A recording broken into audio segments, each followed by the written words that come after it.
nó cũng cho bé mù xoay trò bé luôn này mong nhau đồ cá tê của nó hậu dùng đi trả nè bây giờ mù nó bây giờ mù đồ thông xa để khởi để cho khỏi cà phê thì nó bé mù xanh nữa.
Kỹ năng sống đủ thầu.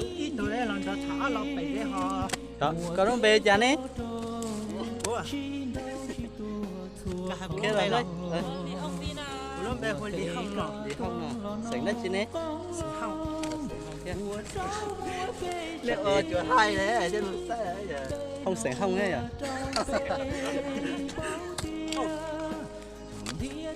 Ông ăn gì à? Nó phải tao tao khắc khó đó. Khắc khó quá gì?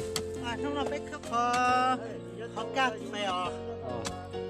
Thế thì nói để nó nếu mà đi trả thì đi tao nó. Thế bây giờ lên là hai. Dù cho tao để cho xếp tôi nhá, cho xếp tao chỉ đây nè. Hỏi xong rồi tao tôi để xếp để tao nó đi à? Đi rồi.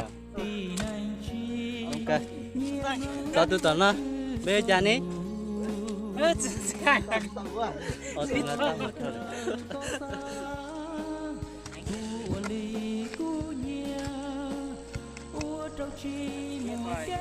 Qua thùng túi nè.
chữ lo hành rồi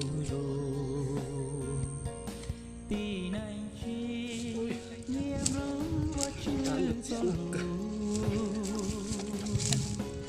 có trời có xa tua ly cú nhia ua trâu chi mùa cây chi lu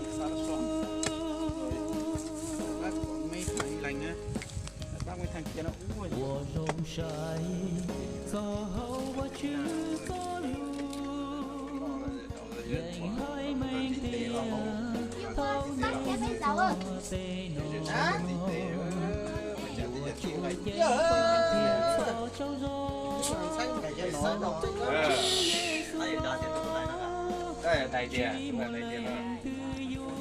nhớ gió là cho lên cho tuổi nó phải một khắc khó nữa sáng tôi cuối cuối sẽ được chết là nó sẽ nó xử cho nó làm đi nó cũng đọc sợi theo nhớ đọc tới chuyện nó sáng tôi cuối cuối hay chú sẽ hỏi nó cho lên cho tụ ta tập chết là rộng giờ nó là sẽ nó mỏ nó mỏ tọt tay nữa là sẽ cười theo đọc cao lấy cờ lấy cái cờ xinh đen giống nó là một tay kia lấy tên là chi theo tàu rong ra là giờ tính có tên mà tính số tao nó một thằng nó là cái khó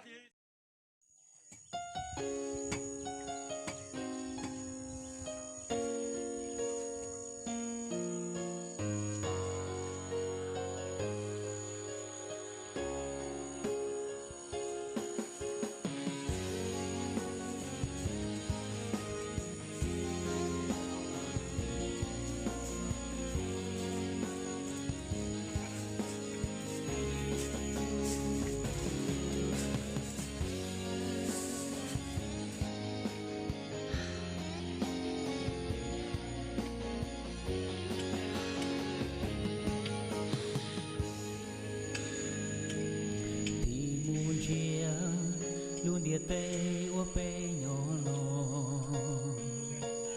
yo yu danh rong lý chi chua chi khó để lo nhà cho khó